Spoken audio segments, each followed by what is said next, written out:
guys, you are back at the ClevverTV headquarters. I'm Dana Ward, hanging out with Jocelyn Davis and our girl Debbie Ryan. Hi. And this is a very fabulous day. We're celebrating the official release, the DVD release of Radio Rebel. Yeah. I just want to do something crazy and rebellious. You should do this. Yeah. So break it down. Yeah. Anyone who hasn't yet seen this movie, what is it about?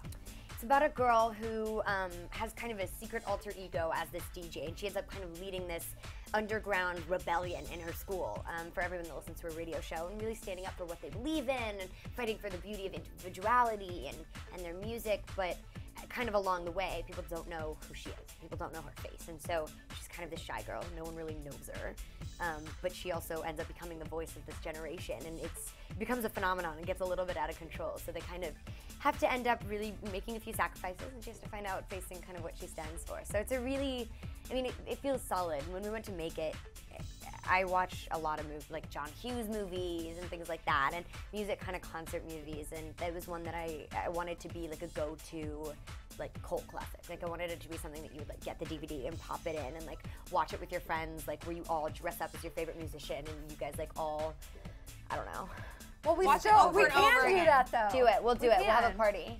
I'm down. We'll have a party. So it's just out. So it like just came out on DVD, yeah. And people are like writing in about all of these ideas that they have. So it's like every single time they watch it, and she's like, someone says Radio Rebel, and they'll like take a chug of an energy drink, or like seriously. So it's like this kind of like fun. I don't know. I feel like it's definitely really good to watch in a group. It's like a really good kind of party flick. It's really good to have playing during a party or whatever. So it's kind of a fun one, and the soundtrack rules, and I had like way too much fun filming it. I know, yeah, you were actually shooting a music video for Radio Rebel. Yeah, I actually produced that. So cool. My production company is one of my first productions was that music video, and it ended up being one of those things. I was like, listen, street art is huge. I think we should do it. We should do like graffiti. It's very kind of 80s, and the fact that we were covering a go-go song, we kind of had to throw into this whole throwback pop rock genre, the very like early Madonna, the whole. So it kind of is like you see tutus and fun, really fun things, but it still vibes like the movie. So the fact that I produced it, you kind of feel me. Like when you see that video, I started out dancing and singing. That's how I started out in the industry. This like little known fact, I did musicals. I love that. But you're like, a true we want a home video too, oh by my the gosh. way. But no, you know, okay, so like have you ever been walking like in a mall or Six Flags and there's like people, like little kid like dancing or like performers? That was me. Stage in the middle. That was me. Totally. I literally was like the girl with the pigtails doing hip hop in like malls. It was like, so because of that, I kind of was like, I haven't danced in a while, like that would be really fun. And it's called We've Got the Beat. Like, it's all about jamming. Totally, right? totally. So I feel like you are nothing like your character. Hit and miss. What is similar and what's different? All right, well, Tara, who's the actual girl, Radio Rebel is her persona, right? And Radio Rebel is outgoing. She believes in her generation. She fights for what she believes in. She loves bringing people new music that they might not have heard of. That's all me. You'll know I write my music blog. Like, I just love jamming.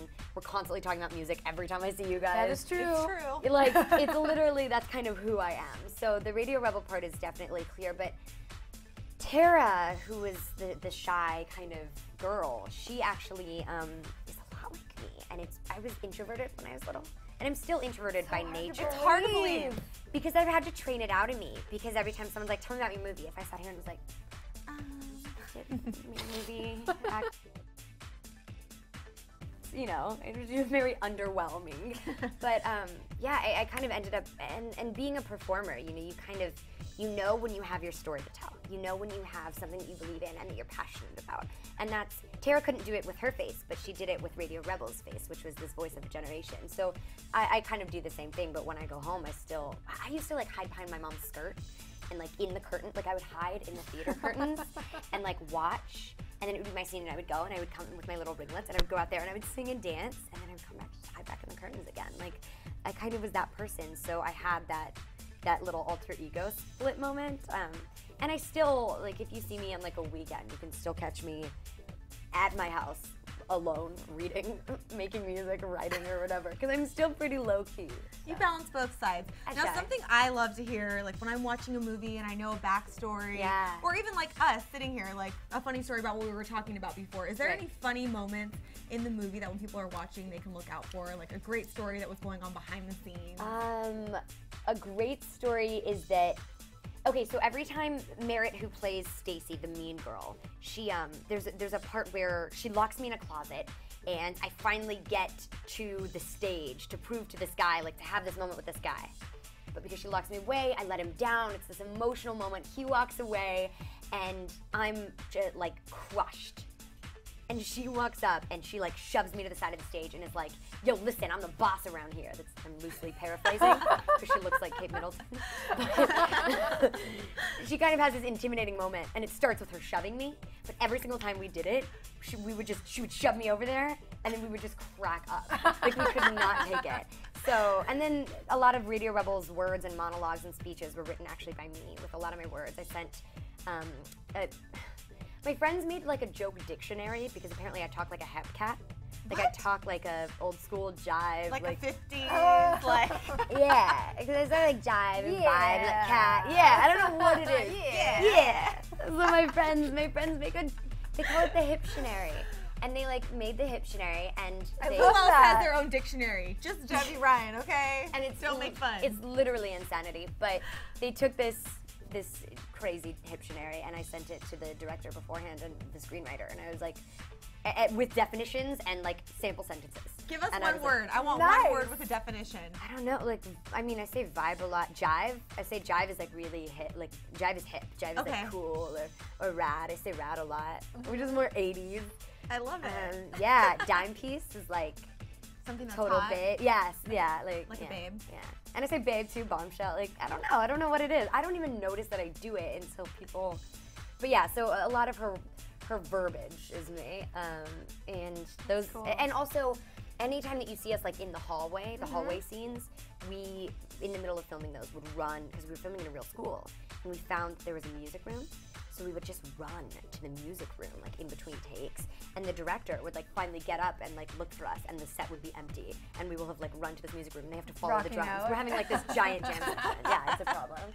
There's something, I'm looking at the actual DVD right now. Yeah. Obviously, there are a bunch of special features, so even fans of the movie who have already seen it, they're gonna get something extra with the DVD. Great, I think that's what's really cool. The blooper reel is a little bit, insane. It's kind of like.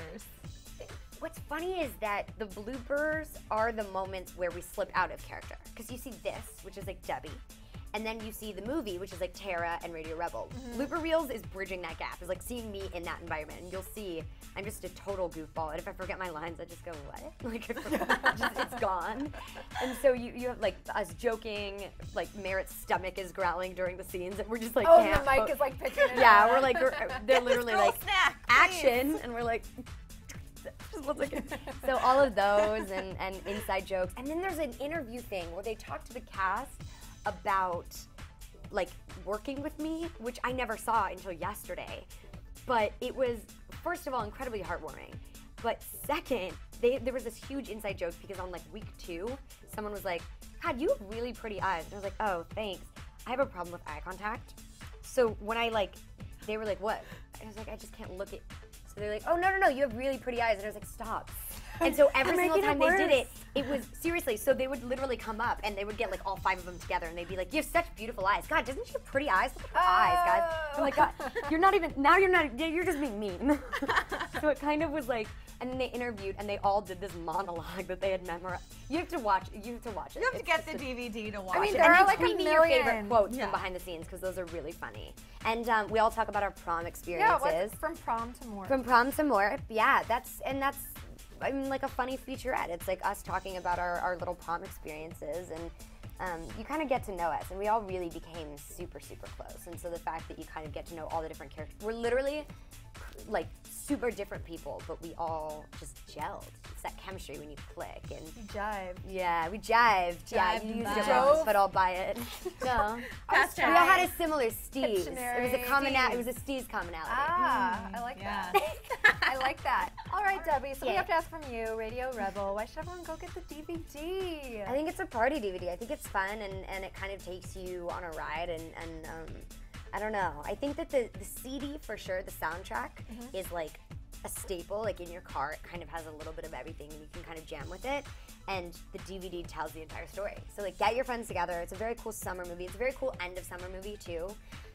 Because I feel like the movie is like about the last big chance to really like hang out with your friends and stand up for what you believe in and really be yourself, whatever that means. And for me personally, I've been doing a lot of charity work. And I've been, like I just went to India, which I was just telling you guys about. And when you do something like that, you find out who you are. You take everything away, and you find out at the core of it who you are. And I think that that's what this movie is about. It's like you kind of find out who you are and what exactly you're willing to fight for and stand for and what you believe in. And whether it's music or individuality or children in India, it kind of, everyone has something that they're passionate about. So it's just a fun flick. And also there's a dancing sandwich in it. So go see it for the dancing sandwich. A dancing sandwich. Oh, Just that has for me that. intrigued. I want to ask you one last question. Your character in the movie obviously has this alter ego. You know, you're recognizable. You go outside, everybody knows who you are. But if you could like have a secret alter ego, what would you be doing? Do you know what's funny? When I don't know how this happened, but actually before the movie came out, because I wear ponytails a lot in this, but when I put my hair up in a ponytail, I could walk like into a Chuck E. Cheese and no one would recognize me. It's like, seriously, it's like this weird. Yeah, into the Disney. Yeah. Jennifer Stone from Wizards and I, a couple years ago, like right when Sea Life first came out and when Wizards was like hitting it, nailing it, she and I both walked into the Disney soda fountain one time. We were just like walking and hanging out and we were like, oh, we'll like grab an ice cream. And she and I both walked in and like silence dropped over the place and we were like, we were like, it kind of was like that moment, but no, absolutely. I mean, I can like pull my hair up and put my hair in a beanie and kind of not really, and people don't, I don't know. I think when people see like stilettos and like designer hair and makeup, they expect for it to be like someone to look at. I wear like black skinny jeans, like I'm pretty low key, but if I had an alter ego, what I would be doing? I would be making music, yeah. I would definitely just be like like how Zooey Deschanel has She and Him. Oh, I love She and Him. I love She and Him, and I've loved Zooey Deschanel like since Almost Famous, which was like baby Zooey Deschanel, and she was really cute. And I like the idea of being able to do both. You know what I mean? People kind of see her as like this icon and this quirky girl, and like Scarlett Johansson, who has a project with Pete Yorn. It's kind of like people don't look at that and they're like, oh, this is actress Scarlett Johansson trying to be a singer. I'm like, oh, there's a musicality here. So I think maybe, you know, I feel like when your name is associated with Disney, people are kind of like, oh, she's a Disney singer, like, and kind of find it to be very manufactured. And a lot of times, like, I know some of the most insanely talented vocalists, songwriters I've ever met have worked with Disney, like real talk. Some amazing people. And then some people have also been very much like they are performers first and foremost. But I just, like, all I do is jam with my friends, and my fans keep being like, when are you going to put stuff on YouTube? Like, when are you going to release stuff? So I think that if I were to do that, it would be under a different name.